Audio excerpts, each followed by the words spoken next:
It's a movie.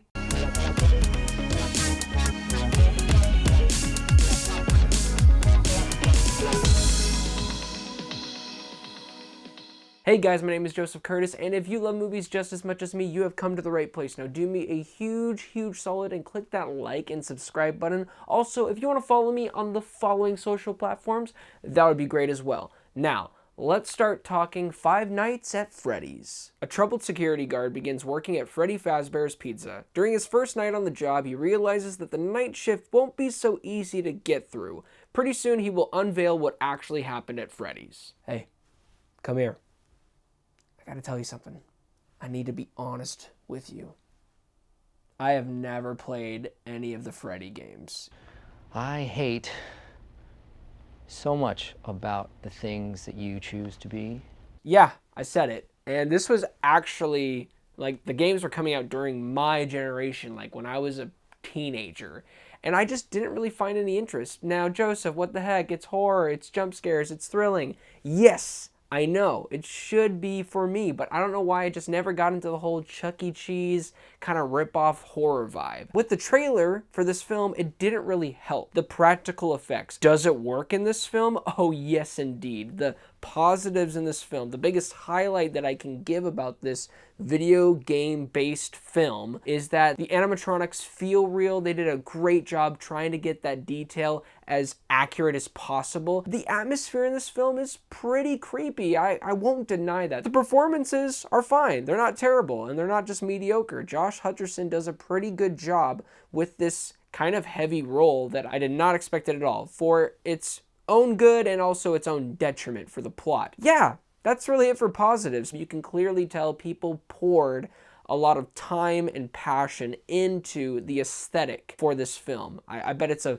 very big deal for fans of the video game series, and I'm not here to throw a crapper on your parade. Like, I love film, and I think film is for everyone. You may not agree with my opinion, but this movie is mediocre. It's not great, but it's not terrible either. It's not like the worst thing I've ever seen in my life. It's not the worst video game film ever. This film is missing just an urgency for a plot like this. The idea that this movie could just be so claustrophobic. You are stuck in this facility as a security guard, I'm assuming in the video game, and you have to get out or fight your way through these creepy animatronics that try to kill you, and they're being possessed by the ghosts of dead children. I'm assuming that's the lore. That's really awesome, but what we get instead is nighttime creepy, daytime boring. I love when a director wants to take an IP and make it grounded, you know, make it feel real. Like, it's not just some fantasy, but it's something that you, as the viewer, could see yourself in. You could see yourself be in this world. And I think that's what the director tried to do with the story during the day,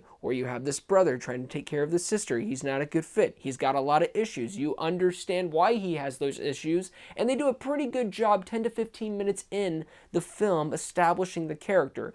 But the rest of the hour and 10 minutes feels so unnecessary. This would have been a better film if it was a 10 to 20 minute fan film, because it just gets straight to what the kiddos want, what the fans want, and that's the horror, the jump scares, the kills, the creepiness. And instead, we get 25-30% of that and 70% of just bad pacing, bad character work, where it feels like it could be good. It's just unnecessary for this film. It doesn't need to do that. It tries to do that, and I admire it. I do. I really don't want it to seem like that I'm hating on this director. I think Emma did a fantastic job aesthetically with some of the creepiness. Character-wise, it really could have been tightened up. The other thing I wanted to mention is the rating. It is PG-13 because they want to make money. If people are confused why it's not rated R, it's not because they care about how accurate and how violent the video game is to film. They care about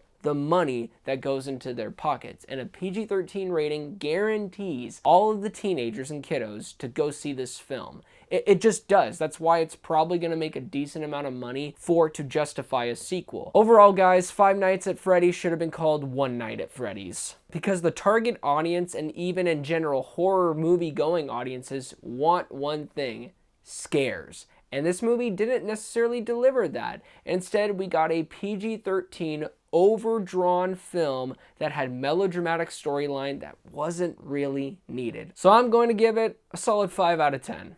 Hope you guys enjoyed the review. Please don't forget to like and subscribe, and also don't forget to be blessed.